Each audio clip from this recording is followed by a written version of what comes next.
I'd like to welcome everybody to the April Walton County Chamber of Commerce Luncheon.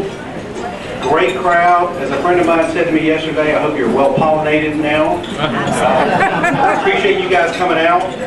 We've got a great, terrific program today, post-legislative update. So there's politicians here, there's politicians there, so get to know your politician at your table. To get the program opened up today, I'd like to ask McKinley Day of Walmart Logistics to come forward and give our invocation and lead us in the Pledge of Allegiance. I thought you were going to speak, and now we're having another. That's not Brock, we're going to get Roshan. I'm going to introduce Brock Toole of Walmart Logistics. He's going to introduce our guest speakers and program speakers today. But let me tell you a little bit about Brock. This is Brock over here in the bucks and the white suit, and I don't know what color shirt. Brock is entering his second term with our board, the Chamber Board. He has chaired several committees, including the existing industry, membership list teams, and I think most currently workforce development. He's a graduate of Leadership Walton and active also with our Leadership Walton alumni. He currently serves on our board's executive committee as vice chair of economic development, but in his paying job, he is general manager of transportation at Walmart Logistics. And we went on a tour that recently. He's got a big old job.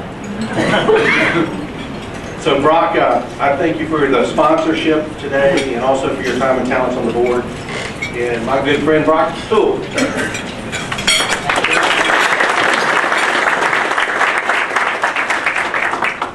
First of all, I'm just glad that Hal didn't roast me and he could have. I'd just like to say that on behalf of Walmart, it's both an honor and a privilege to be able to sponsor this lunch today. Before we get started, I'd like to introduce a little bit of our team right here and also the store manager here in Monroe. A little closer, I apologize. I want to introduce the Walmart team here. If you don't mind standing for just a second. Ray Parker, our store manager here in Walmart. We've got McKinley Day, which just did our invocation. McKinley's operations manager. Raphael Malbert is our area manager. And Shannon Wilson is also our area manager. So I appreciate them very much. Hal said something about my job a minute ago, and I'm basically just an overpaid people reader. The folks at this table right here are the ones that actually get the job. So with that being said, I said it was both an honor and a privilege to introduce the Walton County delegation. But before I do that, I think I'm going to drop a little political humor. Why not, right? While I was at the Christmas parade this past year here in Monroe, I'm not sure which of the three of y'all that were there, but this is how it was told to me anyway. There was a young man there, and one of the politicians was coming through campaigning, and the young man came up to him and said, "Sir, I would really like to give you my allowance money for your campaign." And the politician said, "Well, I'm really thankful for that, but I'd like to know why." He said, "Well, my daddy said you're the poorest politician ever." Make sure you had a little bit of money. Well, with that being said, I'm going to introduce Senator Bill Calvin, Representative Tom Coe, and also Senator Burt Jones. Thank you, gentlemen. Oh, Bruce, I'm sorry. I apologize. I just waited to introduce the board. I apologize, man. We're going in the order of our financial circumstances.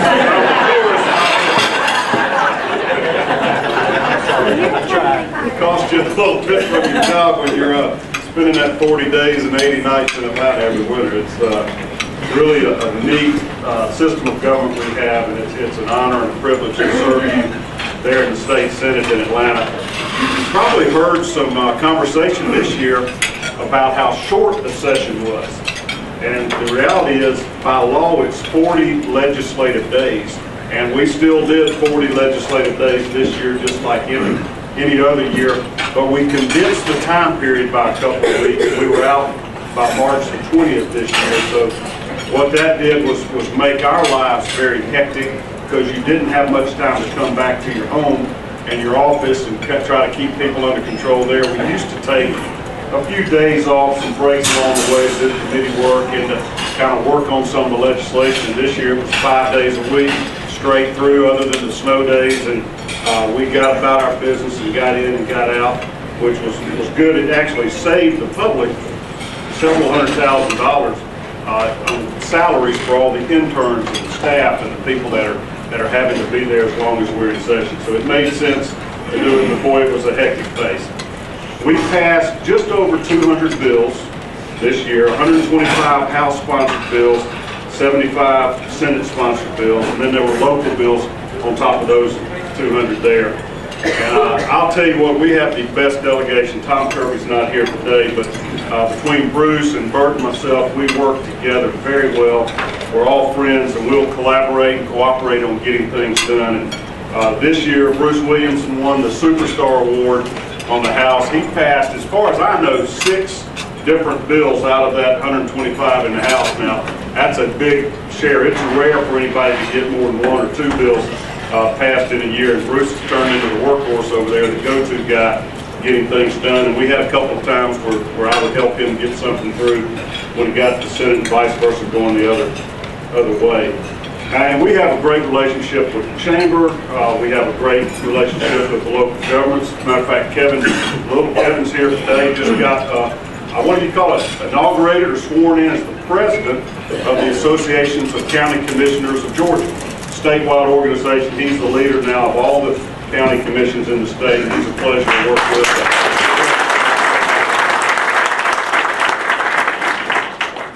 We've agreed that we're going to try to keep our remarks concise. I've got to save time for Bruce so he can talk about all those bills he's passed. But I want to leave you a little time here at the end to ask questions if you'd like to. But as in every year, the one bill that has to be passed is the budget. And that's by law. You must have a budget in Georgia, and our Constitution requires that it be balanced. We can't spend more money than we bring in tax money, and that's really the way you ought to run the state. You ought to run your business that way, your household that way. Georgia does it right. We wish that the federal government would get to learn how to do it the way we do here in Georgia, but it is a challenge sometimes to do that. About 2008, our budget was $21 billion for the state of Georgia, and we had about 9 million people living in the state of Georgia. We hit this recession, and it went in the tank, eventually shrunk down to just over $16 billion. So we shrunk our state spending by 45% in response to not having the money. And as politicians, we had a choice. Do we raise taxes to raise more money, or do we just cut our spending? All economists will tell you it is not the right move to raise taxes when people are hurting. When people are losing their jobs, not getting pay raises, to add government's burden on them worsens the situation. So we did the responsible thing, and we cut our spending by about 25%. It was never across the board like you read in the press. We made much lower cuts in education and in health care than we did in discretionary spending, which it really was a healthy exercise for us to go through that budget and find out what we could live without. And I think we did a pretty good job. Now things have turned around and the budget's coming back, and here we are 5 or 6 years later, and the budget is back to $21 billion, and now we have 10 million people though. So we're providing services on not really quite the same amount of money for an extra 10 or 15% of people, and I feel like we're doing a good job with that. Education remains our highest priority. We spend somewhere north of 55% of all government revenues on education. And this year you're going to be reading in the papers as all the local school boards readjust their budgets that all the furlough days are being restored. We're going back to full school calendars. We let the local school boards have flexibility on how to absorb the cuts. And this year, when we started restoring that funding, we left them flexibility how to spend the funds. Instead of dedicated only to teacher salaries or administration or or class sizes, whatever, we left that up to our local school boards. But I think you're going to find that they're all happy, that they're getting more financial flexibility. Property taxes are also coming back up, which helps with the local budgets. And we feel like we're in the right direction now. We're going forward. We're having significant growth. And I'm looking forward to good years to come here in the state of Georgia as we will continue to be fiscal conservatives and responsible with your tax dollars. Georgia rates last in the country, 50th, in the tax burden on our citizens.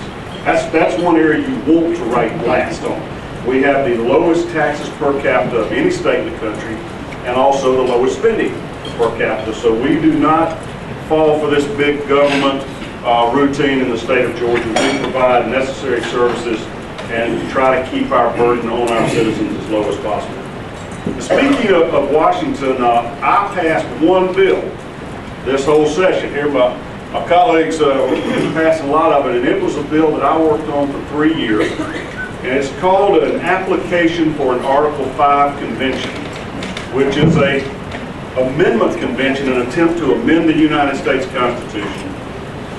My resolution called for one amendment to have a balanced budget amendment at the federal level. The United States Congress has not acted on that. They've considered that amendment. They haven't passed it, and they haven't had a balanced budget since somewhere in the 1990s. This is an alternate method to do it. It's found in Article 5 of the Constitution, and Georgia was the 21st state to pass a limited single-subject amendment calling for a convention of the states to propose an amendment. It takes 2/3 of our states, 34 states, to call for this type of a convention, and if they do it, Congress has to grant it. And then if they propose such an amendment, 3/4 of the states have to ratify it. A lot of you are looking like, wow, I've never heard of that.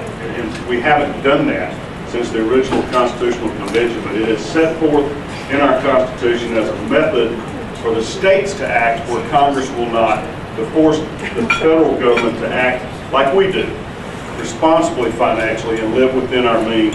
So very excited about that. Shortly after Georgia became the 21st state, we had Michigan was the 22nd, Tennessee was the 23rd. There are pending applications in a number of other states, and it looks like within the next couple of years we may get to 34 states and force Congress to act to give us a balanced budget. So keep your eyes on that situation as we go. I see Jody Heiss back here in the back. Jody has discussed this with me at length, and he supports this type of amendment as well.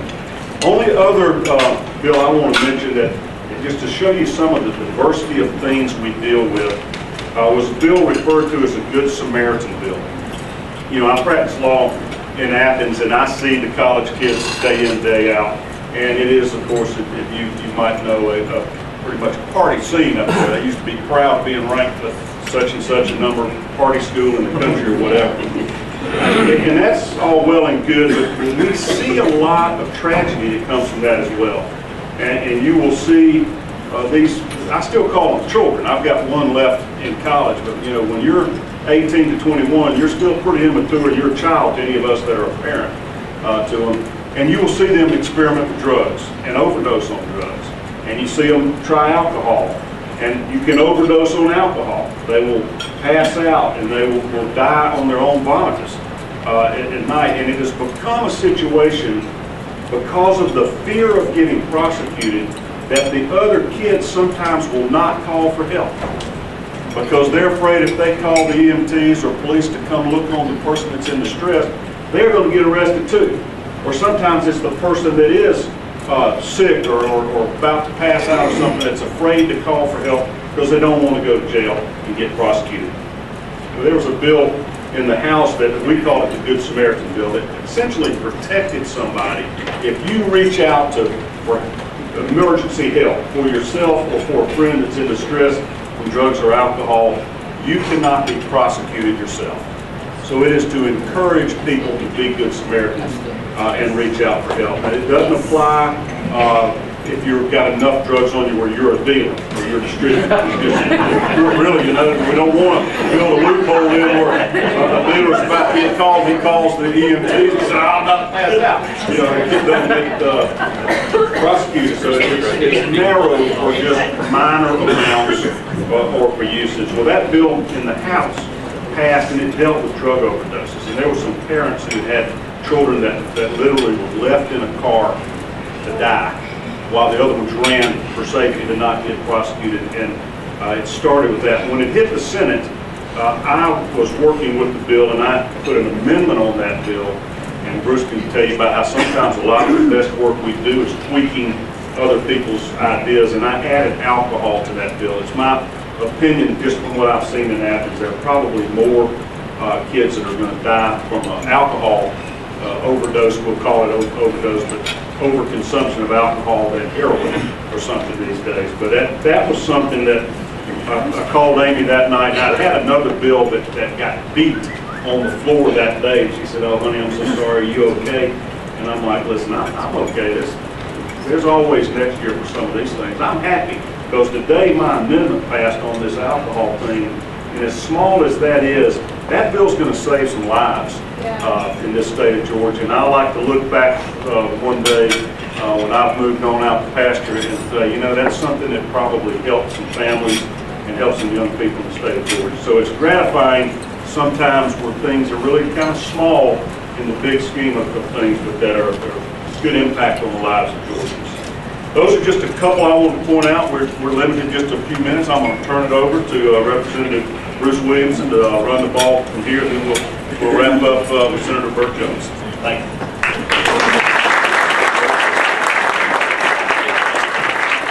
Thank you, Bill. This is Easter week, and for those of us that are Christians, it's the holiest week of the year. It's the week that we stop, reflect, give thanks to our Lord and Savior. We give thanks to the empty tomb, and if you're deep enough prayer, we start thinking about the priorities of life and what's important to us. And for those of you who know me for a long time, I've always tried to keep God first, my family second, and my work third.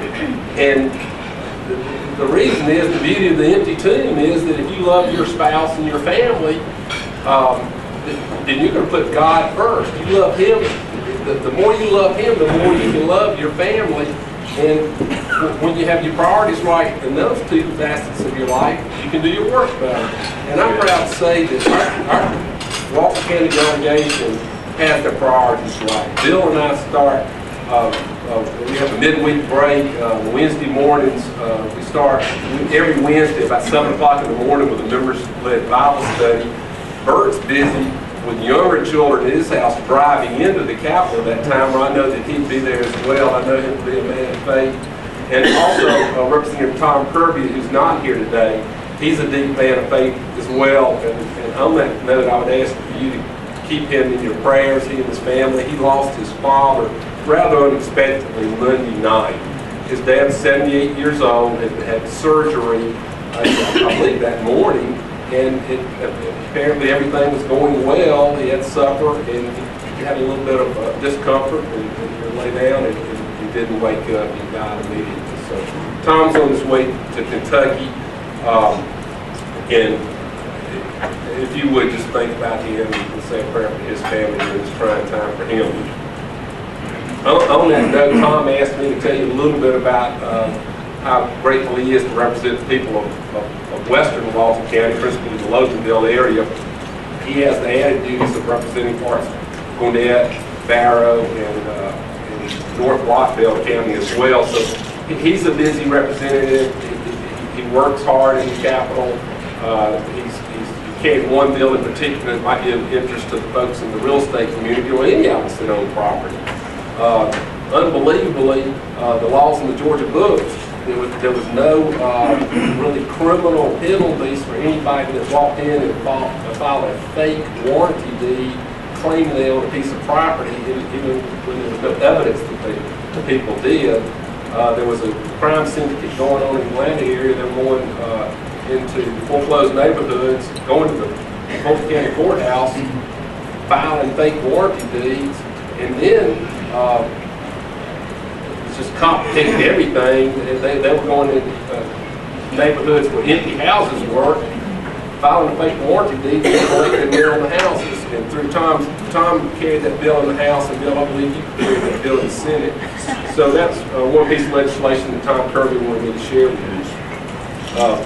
We kind of divided the duties. I do want to brag a little bit more about what the lion's share of the work that Bill did. This national effort of calling for an Article 5 convention to force our U.S. Congress to look at having a balanced budget amendment. Bill was on the forefront of that initiative.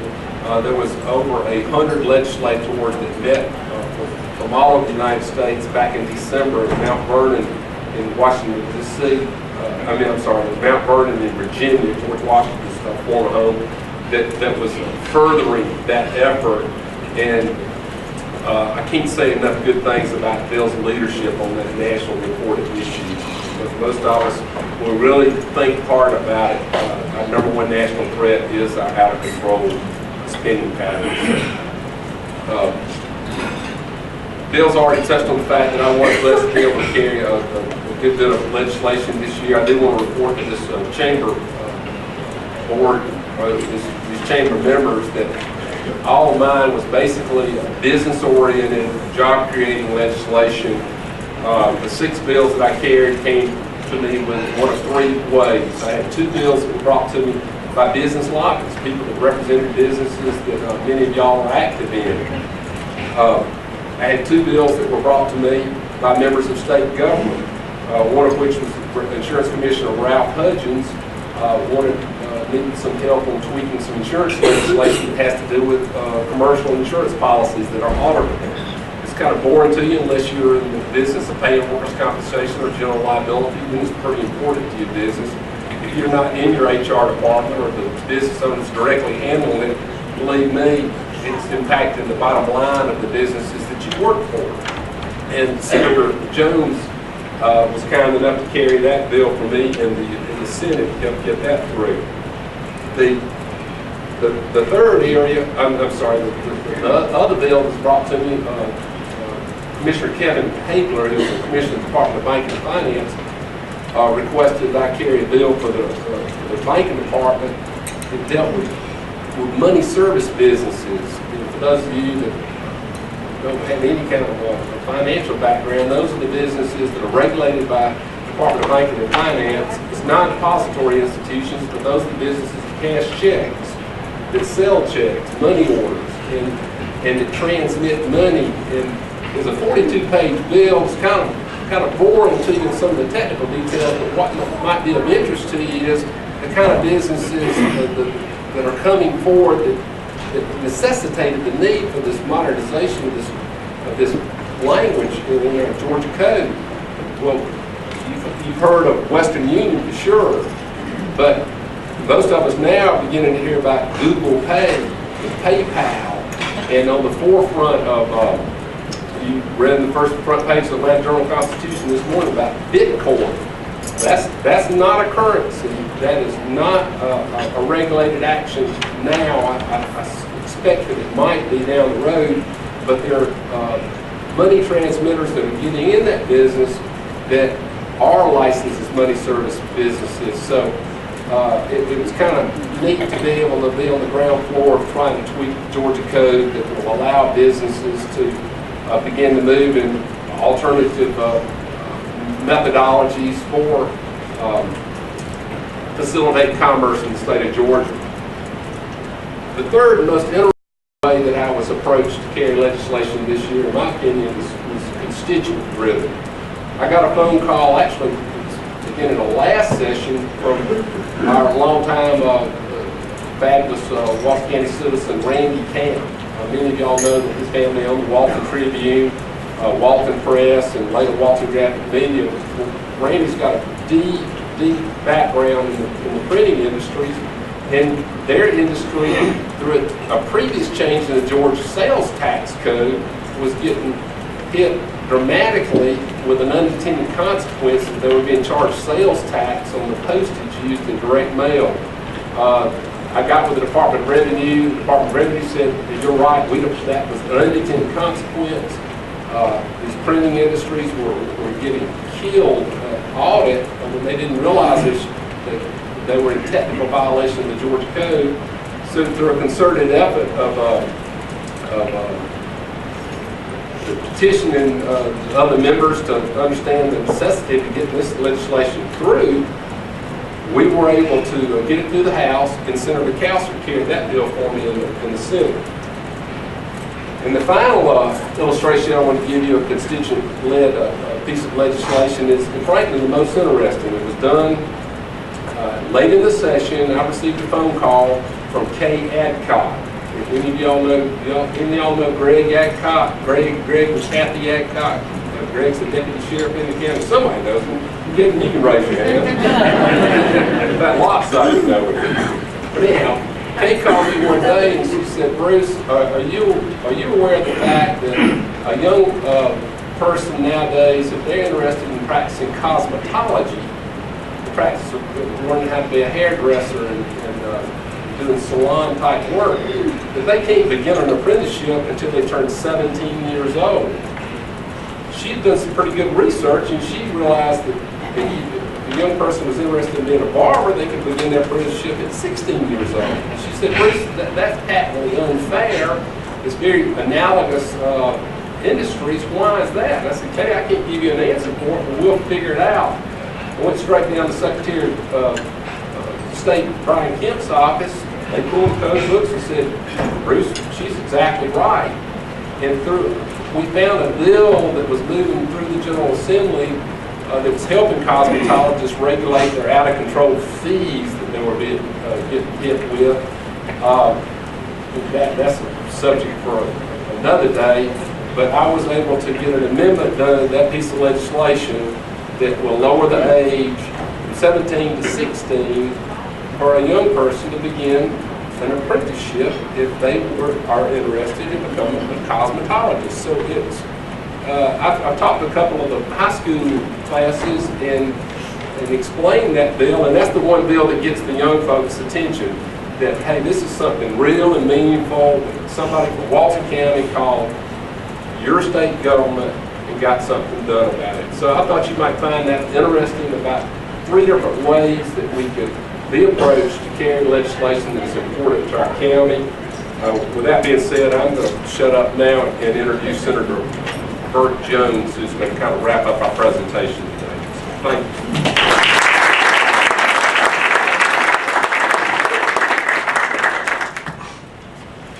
Good afternoon. Bruce is he is always good about putting me on the spot at the last minute, especially in the legislative session. These bills that he talked about that he was carrying, he would usually notify me that I was the one carrying them in the Senate about the day they were due on the floor. So I would always tell him, "Well, explain it to me real quick." But most of the bills that he's done, he is it's bills that have cut regulation and cut down on government use of government spending. So they've all been good bills. I do appreciate being here today. I represent 9 counties, and I was a little late getting here because I was at an event in Jones County this morning, and with a delegation that we had down there doing a Chamber of Commerce eggs and issues. So apologize for not eating lunch, but they fed us well this morning, and I've just gotten the 30 pounds off of me from legislative session that I put on. So I'm gonna try to stay on that routine until next January starts. But these guys are great to work with. I'll say that. Bill's the senior member of our delegation here, and he does a great job. He's a great person for me to go to, and especially with his legal mind and talk through bills and everything. And he is a good representation for Walton County. Bruce, of course, he and I developed a good relationship, and he's a good person that he and I, we even graduated from the same high school at one time, obviously at different times, but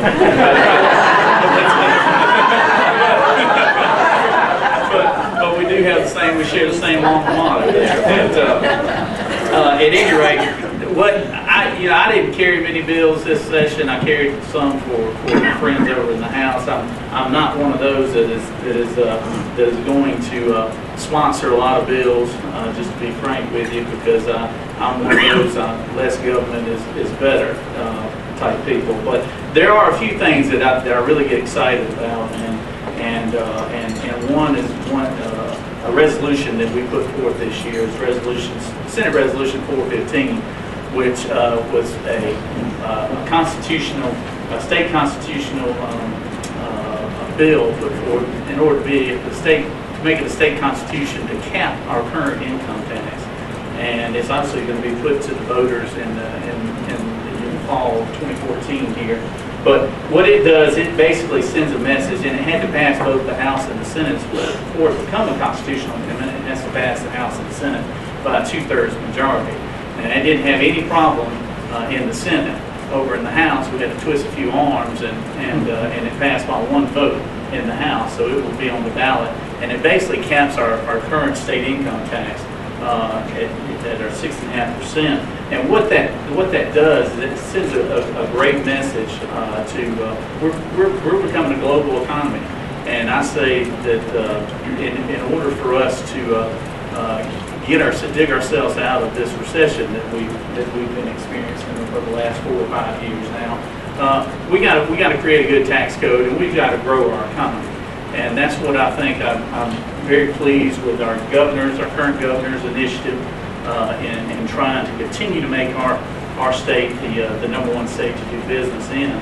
And this if it passes, which I think people of Georgia will vote for it, it'll send a clear message to companies around the country that Georgia is serious about trying to lower their state income tax and become competitive with the Texases of the world, the Floridas and Tennessees who don't have a state income tax currently. And then there's even North Carolina who has I think a 5.9% state income tax. So, you know, while we would love to eliminate it totally, we've got to study on how do we replace that revenue that it because currently the state income produces 51% of our revenue for the state budget, and so it's a huge number that we have to try to see how we can either lower it, obviously eventually eliminate it if we can.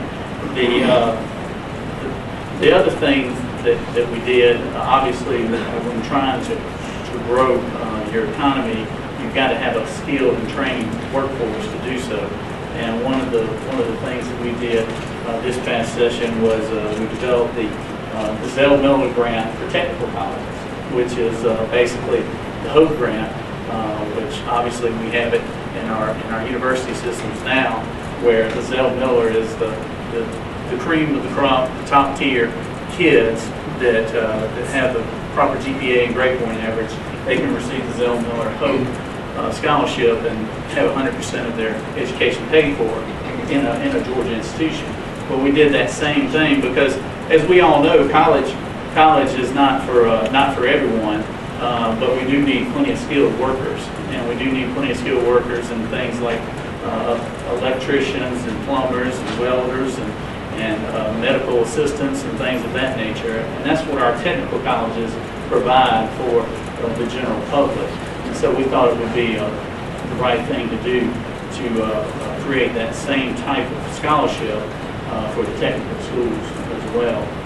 So, you know, these guys have gone into deep detail. I will tell you this, that we have had a quick session. I think we proved that we can get the people of Georgia's business done in a timely manner this year. I enjoyed the rapid pace that we had this year. I thought that you know, I'm in business for myself, just like these guys, I guess. You know, and being away from your business basically for the first quarter of the year, you know, it's kind of tough. And of course, you know, the time away from your family.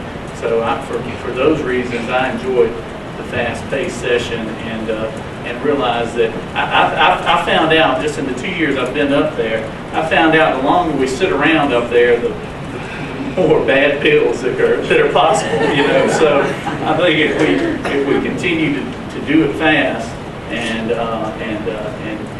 like I said, take care, do the things that we're supposed to do, and that's balance our budget and come up with ways of growing our economy, I think it's safer for us as business people and for the citizens of Georgia.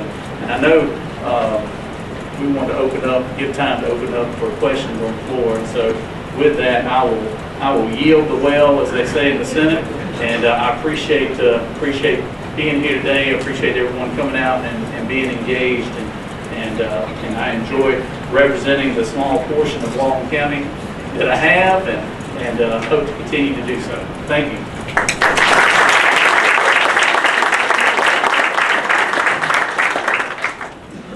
Anybody have questions? Say 5 minutes of Q&A. Anybody? Come on. Nobody fashioned here.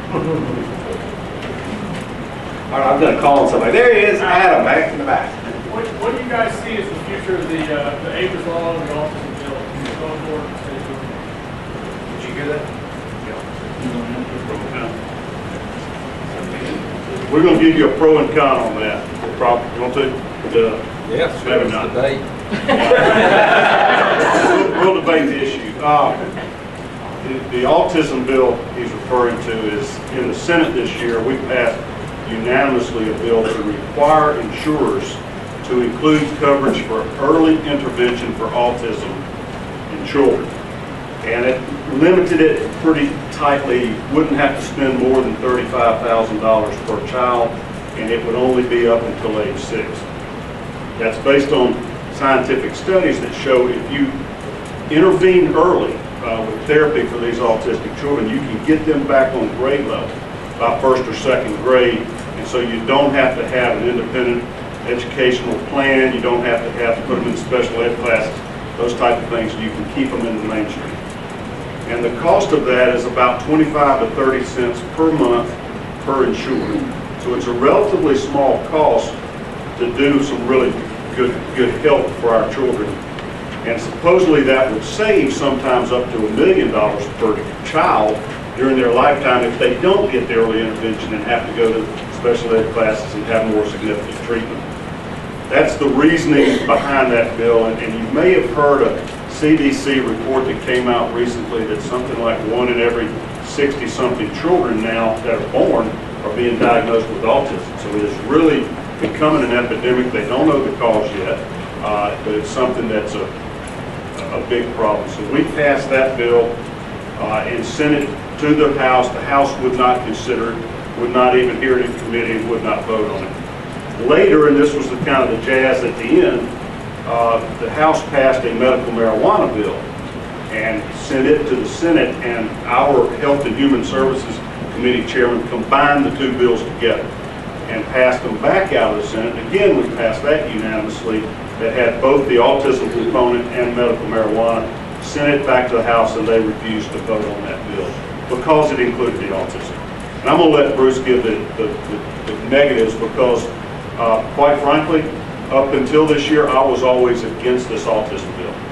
And most Republicans' free market thinking is that let insurance companies offer whatever coverages they want, let people be free to choose what they want, but don't force them to have certain coverages and increase the cost for everybody. So I was a purist on those principles and didn't want to impose any mandates on insurance until I listened to the argument. And I realized what a big problem this would become and what a small cost and what a huge savings. And I think that a lot of the parents out there with children with autism that are not able to afford treatment for them, that this would allow them to be treated, sort of swayed me. The final straw that broke the camel's back to me was that Governor Deal just this past year put it on the state health benefit plan. And that's 600 and something thousand state employees, all of our teachers are on that. And so they have that coverage, and I began to think, okay, is this good enough for our state employees? We're going to cover it, but we're not going to let the rest of the workers have it when it's this small of a cost. So I supported that bill, but I certainly think that Bruce will have a good argument. There are good pros and cons on this to let you hear the other side of it. And I will Bottom line is, I'm still a purist. I still think that we need to be very, very, very careful when government mandates what should be on the insurance policy, because there are other equally valid, very emotional issues.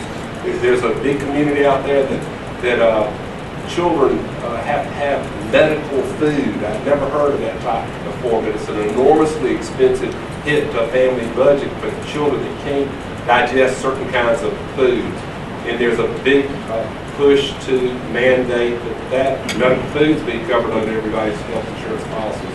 And understand, what's exempt under all of the proposed Senate legislation is any large Walmart's plan, General Electric's plan, any Fortune 500 plan that's self-insured, they're exempt from this proposed legislation.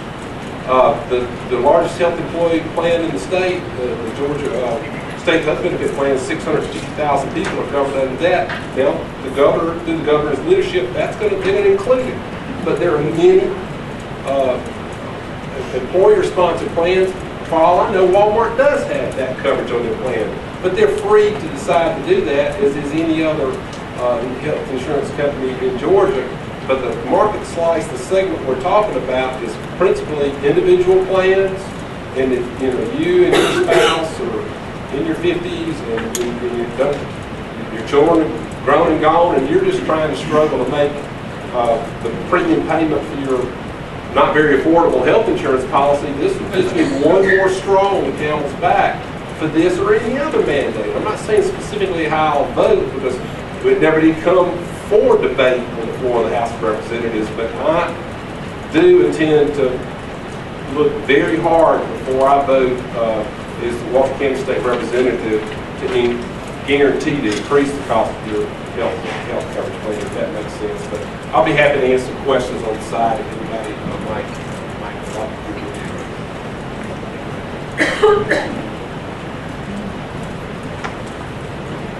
It's not a good one there.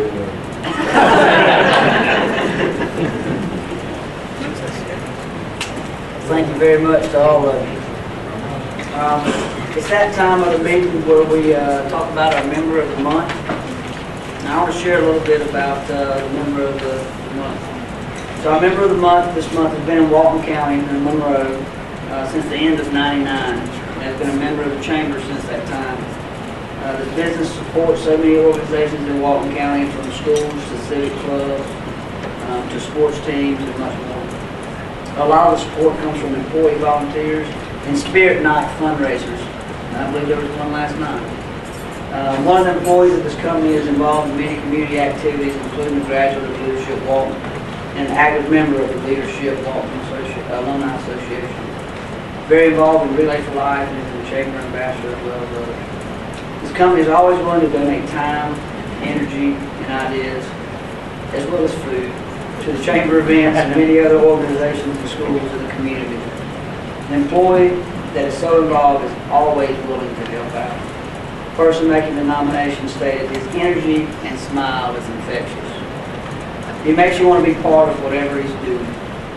Most recently, he helped co-chair the Leadership Walton Alumni Golf Tournament and raised $5,800 for the Relay for Life.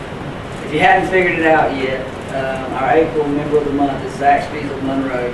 DeAndre Arnold does so much to his company to support the community, and we thank you. DeAndre,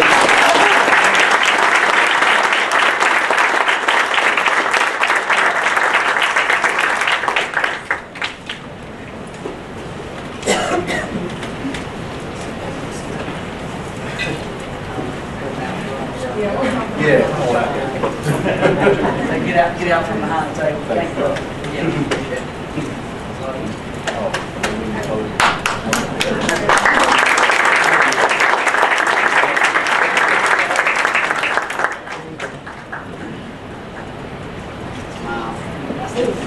Yeah, appreciate it.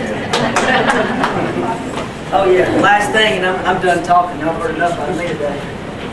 Door prizes. If everybody would look in those blue bags that are at your table, if you find a blue bag, in the blue bag, if you find one of my business cards, please come see me because I got a special door prize for you. So there's about 4 of them out there, I believe. And we found one this evening, and I got some up here for you.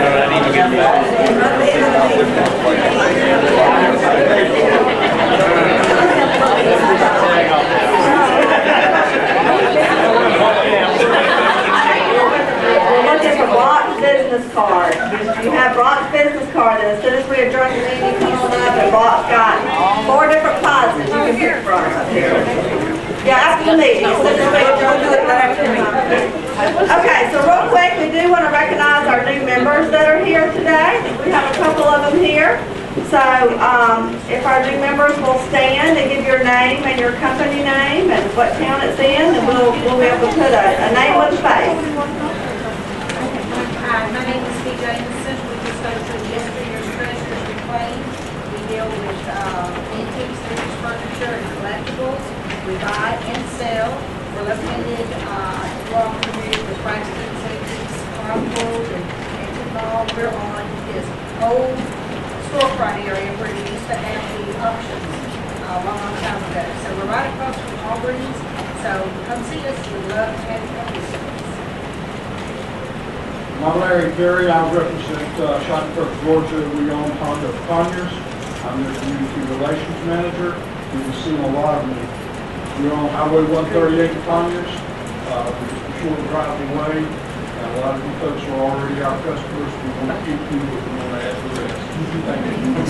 And how many chambers are y'all members of? 6. We're glad to have you here. I'm Jamie Burrell with Newpoint Media Group. We're out of Lawrenceville, Georgia. We are a publication, magazine, catalog firm. In fact, I actually print Kitty Smiley's magazine, Georgia Connector, which I'm sure most of you guys are familiar with. And we're excited to be part of the chamber. I actually have been in the printing industry for a long time. We're very familiar with Walton.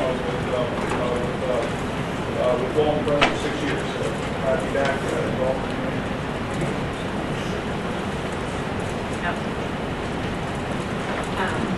I'm Lily Boslin, and this is my husband David, and we just opened Sailor Studio.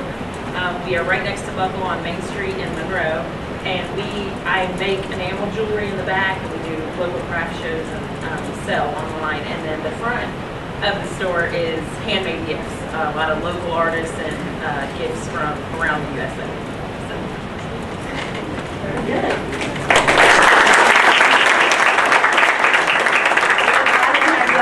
Chamber members and welcome to your first chamber luncheon. Okay, real quick update. You have a few dates on the back of the program. We have our golf tournament May 2nd, which is here at the Country Club. Our teams are sold out, but we do have some sponsorship opportunities still available, so let me know if you are interested in sponsorship. Our next chamber lunch is May 14th, and it's State of the City, so it'll be all of our mayors here giving you an update on what's going on in our cities of Walton. On June the 7th, we have the Walton Derby, which is